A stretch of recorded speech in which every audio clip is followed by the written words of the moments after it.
Berita Israel, selamat menyimak. Israel, you are not alone.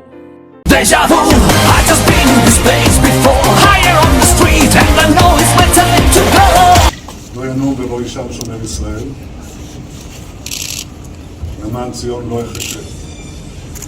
זה מסכם את שתי הפעולות המתמשכות שעמדתי על עצמי, עמסתי על עצמי כבר היום וגם אתמול, ונמשיך לעשות את זה למען אזרחי ישראל, למען מדינת ישראל, למען ארץ ישראל. אני חייב להגיד שאני נרגש גם בפעם הזאת, לקבל את התפקיד להנהיג את מדינת ישראל.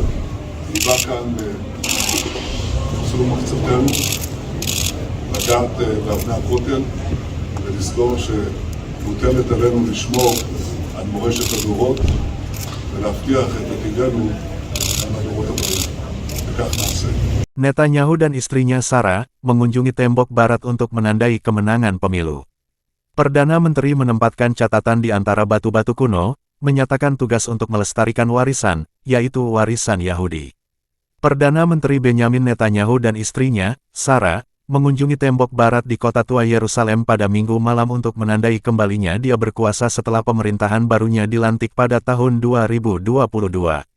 Pasangan itu didampingi oleh Rabi Tembok Barat Shmuel Rabinovich dan Mordechai Soli Eliav, Ketua Yayasan Warisan Tembok Barat. Tembok Barat adalah sisa dari Bait Allah kedua Yahudi, yang dihancurkan oleh Romawi pada tahun 70 Masehi. Tempat ini dianggap sebagai salah satu tempat paling suci di dunia bagi orang Yahudi dan merupakan ikon warisan dan sejarah Yahudi. Menulis di buku Pengunjung Tembok Barat, Netanyahu mengutip dari Mazmur pasal 121, ayat yang keempat, yang mengatakan, sesungguhnya tidak terlelap dan tidak tertidur penjaga Israel, diikuti dengan kalimat, demi Sion, aku tidak akan diam, diambil dari Yesaya pasal 62, ayat yang pertama, yang mengatakan, oleh karena Sion aku tidak dapat berdiam diri, dan oleh karena Yerusalem aku tidak akan tinggal tenang, sampai kebenarannya bersinar seperti cahaya dan keselamatannya menyala seperti suluh.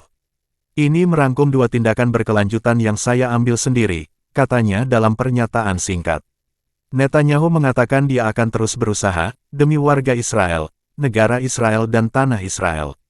Saya datang ke sini, untuk menemui sumber kami, untuk menyentuh batu-batu di tembok barat, dan untuk mengingat bahwa kita mempunyai kewajiban untuk melestarikan warisan generasi dari masa lalu dan juga mengamankan masa depan kita untuk generasi mendatang, tambahnya. Perdana Menteri meletakkan catatan doa di antara batu-batu besar di tembok, sebuah tradisi yang dihormati sejak lama. Netanyahu memimpin blok partai sayap kanan dan agama meraih kemenangan dalam pemilu tanggal 1 November dan pemerintahan barunya dilantik pada Kamis lalu. Pemimpin veteran Partai Likud ini juga melakukan kunjungan serupa ke tembok barat pada tahun 2015 setelah terakhir kali ia memenangkan pemilu secara langsung. Kemenangan Benyamin Netanyahu menjadi Perdana Menteri Israel atas kehendak Tuhan dalam mempertahankan Gunung Sion dan bukitnya.